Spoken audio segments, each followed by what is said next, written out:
Dinas Pertanian dan Pangan Kabupaten Kendal menemukan beberapa kasus infeksi cacing hati pada hewan kurban saat melakukan pengawasan di sejumlah lokasi penyembelihan pada momen Idul Adha 1446 Hijriah. Masyarakat diimbau untuk tidak mengonsumsi bagian hati hewan kurban yang terinfeksi dan segera memusnahkannya dengan cara dikubur. Kepala Dinas Pertanian dan Pangan Kabupaten Kendal, Pandu Rapriyatrogo Jati, menyampaikan pihaknya melakukan pengawasan ketat terhadap proses penyembelihan hewan kurban, baik sebelum maupun sesudah disembelih. Pemeriksaan ini juga mencangkup teknik dan prosedur perebahan sapi agar sesuai dengan standar kesehatan hewan dan syariat Islam.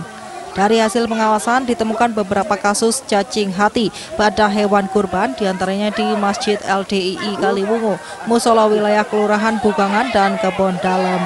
Kondisinya cukup parah sehingga disarankan untuk hati tidak dikonsumsi dan segera dimusnahkan dengan cara dikubur. Selain temuan kasus cacing hati, Dinas juga mencatat adanya pelanggaran terhadap prosedur perebahan sapi. Di beberapa lokasi perebahan dilakukan tidak sesuai standar operasional prosedur sehingga terkesan menyakiti hewan. Padahal menurut ketentuan, sapi yang sudah diikat dan direbahkan harus segera disembelih dalam waktu tidak lebih dari 15 menit untuk mencegah stres pada hewan.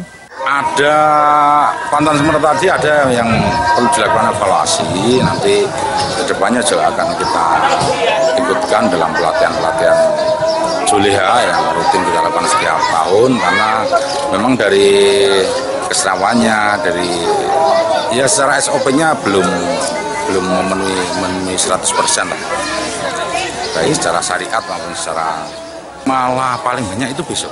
Oh, paling banyak. Mungkin karena waktunya nanggung, nanti kurang berani hari Jumat, itu hari ini sebagian, besok kayaknya lebih banyak.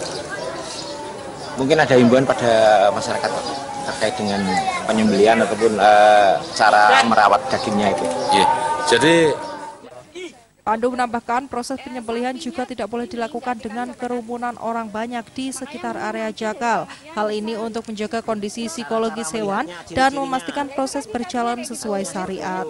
Cukup jakal dan tim yang bertugas di lokasi, sementara warga lain dapat menyaksikan dari kejauhan.